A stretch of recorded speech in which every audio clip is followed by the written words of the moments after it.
Hello guys! Hello Capricorn! Welcome dito sa ating channel, Kapalaran 888. Welcome! Alamin natin guys kung anong messages, vibration, gabay energy para sa lahat ng Capricorn. I hope na makuha mo ang energy. First card natin is Blossoming Abundance. Tingnan natin dito sa second deck mo.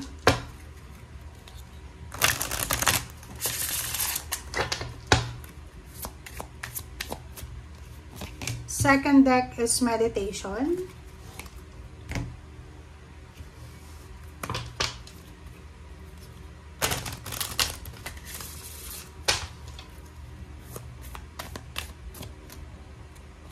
Next is Divine Life Purpose. Wow. Okay, Capricorn. First card mo is Blossoming Abundance, is number 3. Maganda to kasi sinasabi sa'yo ng barahan na isang magbo-blossom na like relationship, magbo-blossom na trabaho, negosyo, ang posibleng magdadala sa'yo ng sobrang happiness and satisfaction. So, Capricorn, ano ba yan? Pwedeng may magtatapos sa'yo, like end of contract, pwedeng makakapagpahinga ka na. Or posibleng kung ano man itong magbo-blossom, basta yung magsisimula to na posibleng magdadala ng abundance sa'yo. Pwedeng magtatapos, and then may sisimulan, parang ganun. So, magdadala to sa'yo ng selebrasyon, ng happy result in happy outcome. Okay, next card is Meditation. For the month of May, sinasabi ng baraha sa'yo na kailangan mo ng tamang, like, spend so much time para makapag-meditate, makapag-contemplate, makapag-pray, spending time alone, spending time with your pet. Meditation is really important guys. Napaka-importante ng pagme-meditate kasi nawawala yung lahat ng mga mabibigat dyan na parang fog sa ating utak. Okay? So, as much as possible, spend time alone. Kasi yung meditation, depende yun sa kung ano yung ginagawa natin na pwedeng nagbibigay sa atin ng relaxation. For me, ang meditation ko is music. Diba? Yung parang nakikinig lang ako sa music, tas okay na. Okay na ang pakiramdam ko. Ganun lang yun. May ibang tao na sports, yung way of meditation nila. Hindi yung meditation na sinasabi ko dito, hindi yung talagang mag-yoga ka na yung parang, alam mo yun, nagma-meditate ka talaga. Hindi. It depends kung ano yung meditation is, kung ano yung pwedeng magdala sa'yo ng peace and harmony. Okay? And next card is Divine Life Purpose. Divine Life Purpose, dito sinasabi na this month of May, marami kang kailangan na isipin, diba? Ma-realize, or parang bigyan mo ng tamang panahon, or ano bang tawag dyan? Enough time para makapag-reflect ka. So, kailangan mong alamin, siguro tatanungin natin ang ating sarili, Capricorn, ano ba yung purpose ko dito sa mundo? Bakit ako nag-i-exist? Parang ganon. Okay? Okay, Capricorn.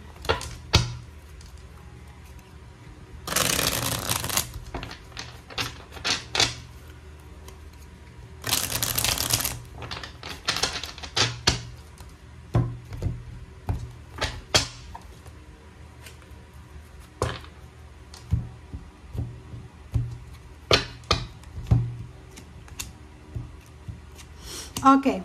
First two cards natin, Capricorn, is Ace of Wands and the Hermit.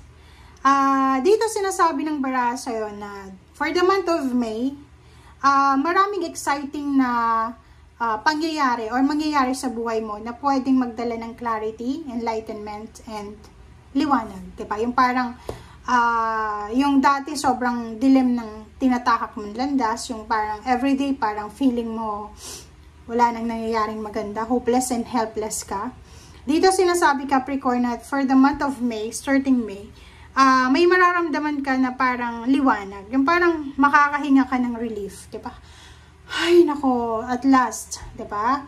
Matatapos na, pwedeng nagpapatayo ka ng bahay, marami kang utang na binabayaran, kontrata, graduation, end of contract, or anything na posibleng matatapos na. And then, ang result ng pagtatapos na yun is happiness and completion.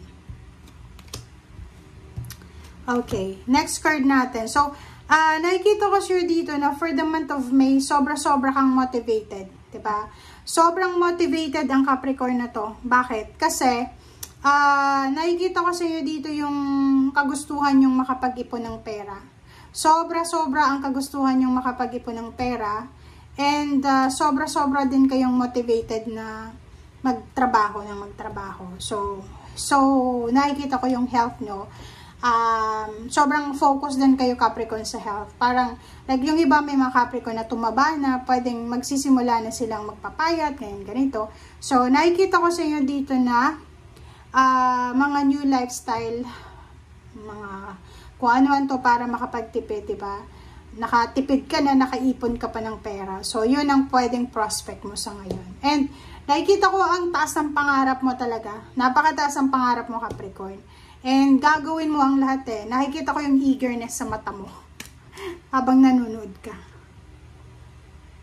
Okay, so dito naman sa Three of Pentacles, may mga iba sa inyo na pagsapit pa lang ng June, pagkatapos ng May, mag-a-apply ka agad ng trabaho, maghahanap ka ng trabaho. Yung iba naman sa inyo dito magre-research, magtatanong-tanong. So, nakikita ko yun nga sabi ko sa iyo, eagerness to survive, eagerness to, diba, to fulfill your dreams and goals. Wow! It's your energy, Capricorn. Iwasan mo lang, Capricorn. Umiwas ka sa mismong aggressiveness. Yun lang. Kasi,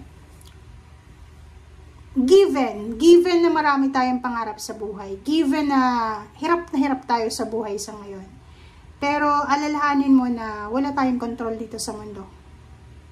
Alalahanin mo Capricorn na yung success na yan, yung victory and success, even promotion, even salary increase, even recognition and awards, pag hindi yan para sa atin, hindi talaga yan darating sa atin.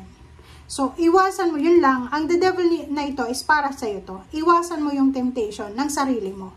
Ikaw mismo yun eh, kasi yung pagiging aggressive mo, pagiging mainitin ng ulo mo, yung pagiging ngayon na mismo, kailangan ngayon na, hindi yan uubra sa ngayon, sa panahon ngayon. So, kailangan mong pag-aralan yung patience. Yun yung parang sinasabi sa'yo ng the devil.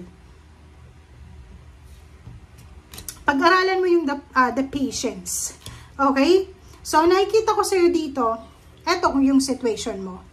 Ang situation mo sa ngayon is financially, sobrang hirap na hirap ka sa pera.